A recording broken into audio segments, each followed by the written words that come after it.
Terima kasih kamu sudah menolongku. Assalamualaikum warahmatullahi wabarakatuh. Sebelum kita lanjut ceritanya, jangan lupa tinggalkan jejak kebaikan dengan like, komentar, dan share. Dukungan kalian adalah semangat terbesar bagi kami untuk terus berkarya. Terima kasih banyak dan mari kita mulai ceritanya. Namaku Alia, penjual kopi keliling yang setiap hari berkeliling proyek bangunan di pinggir kota. Setiap pagi, sebelum matahari muncul sepenuhnya, aku sudah sibuk menyiapkan termos besar berisi kopi hitam dan kopi susu buatan tanganku. Aromanya selalu membuatku semangat, seakan mengatakan bahwa hari ini akan baik-baik saja. Setiap langkahku menuju proyek selalu ditemani suara burung dan hembusan angin pagi. Aku suka suasana itu tenang, sederhana, tapi hangat. Para pekerja bangunan biasanya sudah menungguku. Mereka akan menyapaku dengan senyum lebar sambil menyeruput kopi buatanku. Bagiku, itu adalah kebahagiaan kecil yang tak ternilai. Seperti biasa, aku masuk ke gerbang proyek dan langsung terdengar suara yang sudah sangat kukenal. Alia, kopi hitam 1 ya, yang manis 2, ya? Alia, kopi susu favoritku ada kan? Aku tertawa kecil sambil mulai menuang pesanan mereka. Tenang, semuanya ada, satu-satu ya. Jangan rebutan. Di antara semua pekerja itu, ada satu orang yang selalu menarik perhatianku tanpa aku tahu kenapa. Dia berdiri agak jauh, menyendiri sambil memegang helm kerjanya. Rambutnya agak berantakan, wajahnya teduh, dan ada sesuatu pada cara dia menatap pagi tenang, tapi seperti menyimpan banyak cerita. Namanya Raka. Setiap kali aku lewat, dia hanya tersenyum kecil, tidak pernah banyak bicara, selalu membeli kopi dengan cara sederhana. Pagi Alia, katanya seperti biasa, dengan suara pelan tapi jelas. Pagi, Raka, kopi hitam ya? Dia mengangguk. Aku menuangkan kopi untuknya sambil bertanya, kamu selalu datang paling awal. Enggak. Capek? Dia tersenyum tipis. Sudah biasa. Lagi pula, kopi kamu bikin pagi jadi lebih ringan. Entah kenapa, pipiku terasa hangat mendengar itu. Tapi aku pura-pura sibuk merapikan gelas. Yang aneh, Raka selalu terlihat seperti kuli bangunan. Biasa pakaiannya lusuh, tangannya penuh debu, dan dia jarang berbicara dengan pekerja lain. Namun caranya memandang, caranya mengamati sekitar, ada sesuatu yang terasa berbeda. Seolah dia bukan hanya sekadar bekerja, tapi juga memperhatikan hal-hal kecil dengan sangat detail. Pada hari itu, semuanya terasa normal. Para pekerja tertawa, udara pagi cukup sejuk, dan aku masih sibuk melayani pesanan. Tidak ada yang tahu bahwa sebentar lagi hidupku akan berubah, dan orang yang terlihat paling sederhana di hadapanku menyimpan rahasia besar yang membuat seluruh hari-hariku tak lagi sama. Aku masih percaya hari itu akan berjalan baik, tanpa tahu bahwa beberapa jam kemudian aku akan menjadi penyelamat seseorang. Seseorang yang ternyata bukan orang biasa. Sejak pagi itu, suasana proyek terasa lebih sibuk dari biasanya. Para pekerja mondar-mondir membawa peralatan, suara mesin bercampur dengan teriakan koordinasi dari lantai atas. Aku masih berada di area bawah, merapikan jelas-jelas bekas pesanan, sambil sesekali melirik ke arah tempat Raka bekerja. Entah kenapa, aku memperhatikan gerok-geriknya lebih lama dari yang seharusnya. Raka sedang memeriksa tumpukan material sambil menunduk. Wajahnya serius, berbeda dari biasanya. Matahari mulai naik, dan bayangan bangunan besar menjulang tepat di atas kami. Aku belum selesai meresapi suasana ketika sebuah suara dari atas membuat bulu kuduku berdiri. Awas, ada yang lepas. Suaranya cukup keras, tapi teredam oleh kebisingan lainnya. Pekerja lain tidak ada yang menyadarinya. Aku refleks menengadah.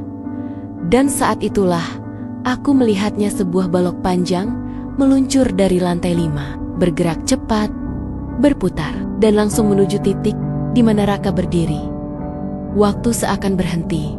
Aku melihat Raka masih menunduk, tidak menyadari apapun. Jarak antara balok dan tanah begitu dekat. Semua terasa kabur di sekelilingku. Hanya satu hal yang jelas.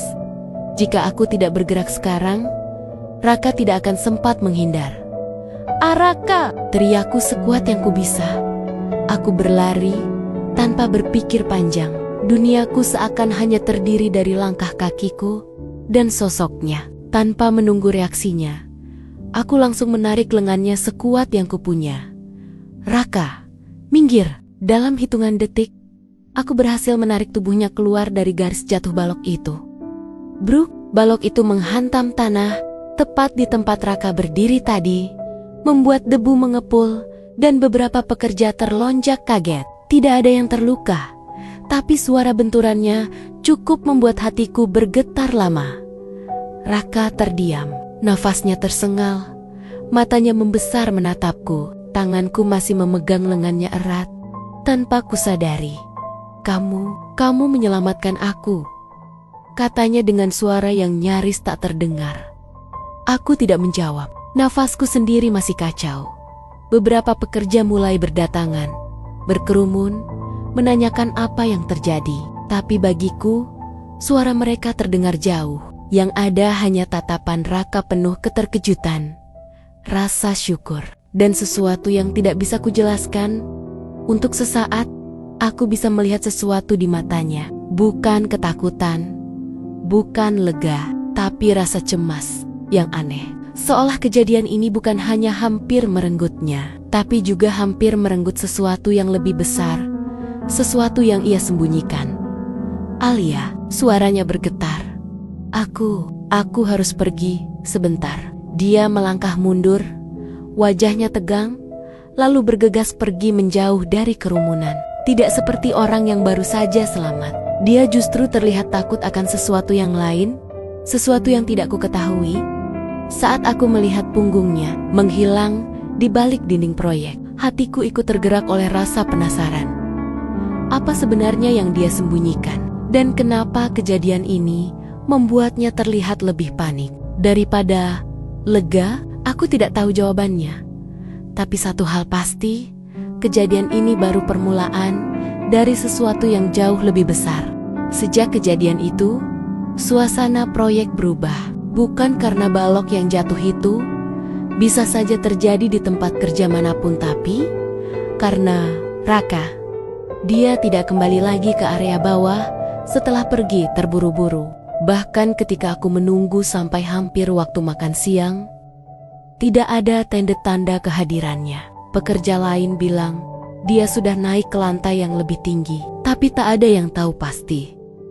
Aku mencoba mengabaikan perasaan aneh yang muncul sejak tadi. Tentu saja, dia syok, pikirku. Siapapun pasti butuh waktu menenangkan diri. Namun, semakin lama aku menunggu, semakin besar rasa tidak tenang yang menggantung di dadaku. Aku memutuskan untuk mengantarkan kopi ke beberapa titik proyek seperti biasanya. Tapi dari setiap sudut, ada hal janggal yang kusadari. Beberapa pekerja berbicara pelan sambil menatap ke arah lantai atas, seolah ada sesuatu yang sedang mereka bahas, tapi tidak ingin terdengar oleh siapapun. Saat aku lewat, percakapan mereka langsung terhenti. Aku tidak mengerti apa yang terjadi, tapi aku tahu satu hal. Semua ini pasti ada hubungannya dengan Raka. Menjelang sore, aku melihat seseorang berdiri sendirian di lantai 3, tepat di dekat pagar pengaman. Dia tidak bergerak, hanya menatap ke bawah dengan tatapan kosong. Dari caranya berdiri, aku langsung mengenalinya. Raka, ada sesuatu pada sosoknya yang membuatku berhenti berjalan. Biasanya dia terlihat tenang, meski tidak banyak bicara. Tetapi, kali ini, dia tampak seperti seseorang yang sedang memikirkan hal berat. Sesuatu yang tidak bisa dibagikan dengan sembarang orang. Aku memberanikan diri naik. Tangga proyek terasa lebih tinggi dari biasanya. Beberapa pekerja memandangku bingung. Mungkin, bertanya kenapa penjual kopi naik sampai ke lantai ini, tapi tidak ada satupun yang melarang. Ketika aku sampai, langkahku tertahan oleh ekspresi Raka. Matanya menerawang jauh, seolah sedang menimbang-nimbang sesuatu yang penting bagi hidupnya. "Raka," panggilku pelan. Dia tersentak kecil, lalu buru-buru menoleh sambil menyembunyikan ekspresi cemasnya. "Alia, ngapain kamu naik ke sini? Ini bahaya," katanya cepat, agak panik. Aku menelan ludah. "Aku cuma mau memastikan kamu baik-baik saja." Setelah tadi, dia memalingkan wajah. "Aku baik, tapi jelas sekali dia tidak baik. Aku lihat kamu pergi terburu-buru." Pekerja lain juga bingung. Semua bertanya-tanya, apa yang sebenarnya terjadi? Raka terdiam. Jemarinya menggenggam pagar besi erat, seolah memegang sesuatu yang ingin ia sembunyikan. "Alia," suaranya lirih, "kamu tidak seharusnya peduli sejauh ini. Aku cuma kuli bangunan biasa." Aku menggeleng pelan. "Jangan bilang lagi kamu cuma kuli bangunan. Caramu bekerja, caramu memperhatikan sekitar, caramu bicara, semua itu tidak seperti pekerja biasa. Aku tidak tahu apa yang kamu sembunyikan, tapi aku tahu kamu sedang berusaha melindungi sesuatu." Raka menutup matanya sejenak, seperti menahan beban besar di pundaknya. "Aku tidak bisa berbohong lagi," katanya akhirnya. Hatiku serasa berhenti. "Raka, sebenarnya kamu siapa?" Raka menatapku lama, sebelum akhirnya berkata pelan-pelan sekali, seolah takut suara itu didengar angin. "Alia, jika aku memberitahumu, semuanya akan berubah." Aku menahan napas. Jawabannya tidak datang hari itu. Raka justru mundur selangkah, memutus percakapan, dan pergi tanpa menoleh lagi, meninggalkanku dengan puluhan pertanyaan yang terus berdengung di kepala. Dan pada saat itu, aku sadar tujuanku berubah. Aku harus tahu apa yang sebenarnya terjadi, siapa sebenarnya Raka, dan apa rahasia yang ia jaga begitu kuat. Aku tidak tahu apa yang akan kutemukan, tapi langkahku sudah terlanjur maju. Sejak percakapan terakhir di lantai 3, hatiku tidak pernah tenang. Setiap pagi, aku tetap datang membawa kopi. Tapi langkahku terasa berbeda, bukan lagi sekadar mencari nafkah, melainkan mencari jawaban. Raka semakin sulit ditemui. Dia muncul sebentar, lalu menghilang ke area proyek yang dijaga lebih ketat. Para pekerja tiba-tiba menjadi lebih berhati-hati berbicara saat aku lewat. Ada perubahan suasana yang tidak bisa kujelaskan, seolah seluruh proyek menyembunyikan sesuatu. Dan aku berada tepat di ambangnya. Suatu sore, setelah para pekerja mulai bersiap pulang, aku melihat pintu sebuah ruangan kecil di lantai 2 terbuka sedikit. Biasanya ruangan itu terkunci dan hanya digunakan pengawas proyek. Dari sela pintu, aku mendengar suara yang sangat familiar. "Suara Raka, aku tidak bisa terus menyamar," katanya. Terdengar gelisah, aku menahan napas dan otomatis mendekat. Meski kakiku gemetar, ada suara lain, mungkin seseorang dari manajemen proyek. Kita butuh data lengkap dari lapangan. Kalau mereka tahu kamu pemilik perusahaan, semua bisa berubah. Kamu mengerti itu?" Pemilik perusahaan. Jantungku serasa berhenti sesaat. Suara Raka terdengar berat, seperti seseorang yang lelah menyembunyikan wajahnya sendiri. Tapi Alia hampir mengetahui semuanya, dan itu membuatku sulit menjaga jarak. Dia menyelamatkanku. Aku tidak bisa pura-pura di hadapannya. Ada hening yang menusuk. Aku tidak percaya apa yang baru ku dengar. Raka, bos besar, orang yang kukira kuli biasa, ternyata pemilik proyek. Aku mundur selangkah, tapi lantai kayu yang kupijak berdecit pelan. Ceklek. Dari dalam, suara kursi bergeser. "Siapa itu?" Pintu terbuka lebar. Raka berdiri di ambang pintu tertegun saat melihatku. Matanya melebar, napasnya tertahan. "Alia, kamu dengar semuanya?" Suaranya bergetar. Aku ingin menjawab, tapi tidak ada satu kata pun keluar dari mulutku. Semua yang kuduga, semua rasa penasaran yang menyesakkan itu, tiba-tiba terurai begitu saja. Raka melangkah, mendekat. Aku bisa jelaskan, aku menggeleng, mundur sedikit. Bukan karena takut, tapi karena hatiku terasa penuh, sesak antara kecewa, bingung, dan terluka. Kenapa kamu tidak bilang dari awal? Suaraku pecah. Kenapa kamu harus berpura-pura jadi orang lain? Raka meremas wajahnya, tampak kehabisan cara. Karena jika orang tahu aku pemilik proyek, semua jadi berbeda. Tidak ada yang jujur, tidak ada yang memperlakukanku seperti orang biasa. Aku ingin melihat bagaimana kondisi para pekerja tanpa topeng jabatan. Aku terdiam. Tapi Alia, ia menatapku dengan mata yang begitu tulus. Kamu berbeda. Kamu baik padaku dari awal. Dan ketika kamu menyelamatkanku, aku sadar aku tak sanggup mengakui siapa aku sebenarnya. Kata-katanya seharusnya menenangkan, tapi justru membuatku semakin goyah. Aku mencarimu setiap hari. Lanjutnya pelan. Tapi aku takut jika aku mendekat, kamu terluka oleh kebohonganku. Aku menghembuskan napas panjang. Semua usaha yang kulakukan untuk memahami Raka, ternyata justru membuatku lebih sakit, Raka. Aku menatapnya, mencoba menahan air mata yang nyaris jatuh. Mungkin kamu melakukan semua ini untuk alasan yang benar. Tapi bagiku, kebohongan tetaplah kebohongan. Raka menunduk, bahunya merosot. Aku mengerti, katanya lirih.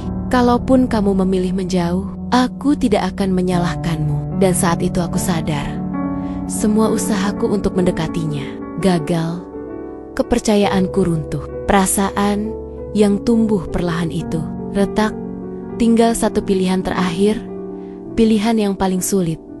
Apakah aku harus pergi dan melupakan semuanya, atau menghadapi kebenaran ini dan memberi kesempatan pada seseorang yang telah menyembunyikan identitasnya? Aku menutup mata sejenak. Apapun pilihannya, hidupku tidak akan sama lagi. Aku berdiri cukup lama di lorong gedung itu, membiarkan udara sore menyentuh wajahku yang hangat oleh emosi yang bercampur aduk. Raka masih berdiri di sana, menunggu dengan sabar atau mungkin cemas menanti keputusanku. Untuk pertama kalinya sejak kejadian balok jatuh itu, aku bertanya pada diriku sendiri, apa yang sebenarnya aku inginkan? Apakah aku ingin melupakan semuanya dan kembali menjadi penjual kopi yang hidupnya biasa-biasa saja? Atau apakah aku ingin memahami kebenaran ini dan melangkah maju? Meski hatiku sempat terluka, aku menarik napas panjang. Setetes keberanian kecil terasa muncul dalam diriku. Pelan, aku mendekat kembali ke arah Raka. Dia menoleh, jelas tidak menyangka aku kembali. Ada secercah harapan di matanya. Raka, kataku dengan suara yang lebih mantap dari yang kurasakan. Aku tidak suka kebohongan. Itu benar. Tapi aku juga sadar kamu tidak pernah berniat melukaiku. Raka memejamkan mata sebentar. Lega. Aku melanjutkan, kalau aku pergi sekarang, aku akan terus bertanya-tanya. Aku tidak ingin menjalani hidup dengan rasa penasaran dan penyesalan. Raka menatapku, penuh perhatian. Apa yang kamu pilih, Alia? Tanyanya lembut. Aku menelan ludah, lalu berkata, aku memilih untuk mendengarkan penjelasanmu dan memberi kesempatan pada diriku sendiri untuk mengerti. Raka mengembuskan napas panjang, seakan beban berat terlepas dari pundaknya. Terima kasih. Kamu tidak tahu betapa berharganya keputusan itu. Kami duduk di bangku kayu di pojok lorong. Di sana, untuk pertama kalinya, Raka menceritakan semuanya tanpa menyembunyikan apapun. Bahwa ia adalah pemilik perusahaan konstruksi ini. Bahwa ia turun menyamar sebagai pekerja untuk memastikan proyek berjalan jujur dan aman. Bahwa ia tidak pernah bermaksud membuatku bingung atau terluka. Ia hanya ingin melihat dunia dari mata para pekerjanya. Aku tidak tahu harus mulai dari mana untuk meminta maaf, katanya lirih. Tapi jika kamu ingin menjauh setelah ini, aku mengerti. Aku hanya ingin jujur untuk terakhir kalinya. Aku menatapnya, kemudian tersenyum kecil senyuman yang bahkan mengejutkan diriku sendiri. Raka, kamu tahu apa yang membuatku ingin memberi kesempatan? Ia menggeleng pelan. Karena ketika balok itu jatuh, kamu bukan siapapun bagiku. Tidak ada jabatan, tidak ada rahasia. Kamu hanya seseorang yang perlu kutolong. Dan aku tidak menyesal melakukannya. Raka menahan napas. Ada kilau haru di matanya yang sulit ia sembunyikan. Alia, bolehkah aku memperbaiki semuanya? Katanya. Hati-hati, bukan sebagai bos, tapi sebagai seseorang yang sangat menghargaimu. Degupan jantungku terasa lebih cepat dari biasanya. Tapi kali ini tidak membawa cemas melainkan hangat. Aku bersedia, jawabku pelan. Asal semuanya dimulai dengan kejujuran. Raka mengangguk. Mantap, dengan kejujuran. Ulangnya. Saat matahari mulai turun, kami berdiri berdampingan. Tidak ada lagi rahasia, tidak ada lagi jarak yang aneh. Hanya dua orang yang mencoba memulai sesuatu yang baru dengan hati yang suma-suma pernah takut. Dan untuk pertama kalinya sejak semua kekacauan itu, aku merasa lebih ringan, lebih kuat, dan lebih bahagia. Mungkin ini adalah awal dari sesuatu yang lebih indah. Terima kasih sudah setia menonton sampai akhir. Semoga kisah ini membawa makna, pelajaran, dan inspirasi untuk kita semua. Semoga kita semua selalu diberikan kesehatan, umur panjang, dan rizki yang melimpah. Amin. Ya Rabbal Alamin. Sampai jumpa di cerita selanjutnya. Wassalamualaikum warahmatullahi wabarakatuh.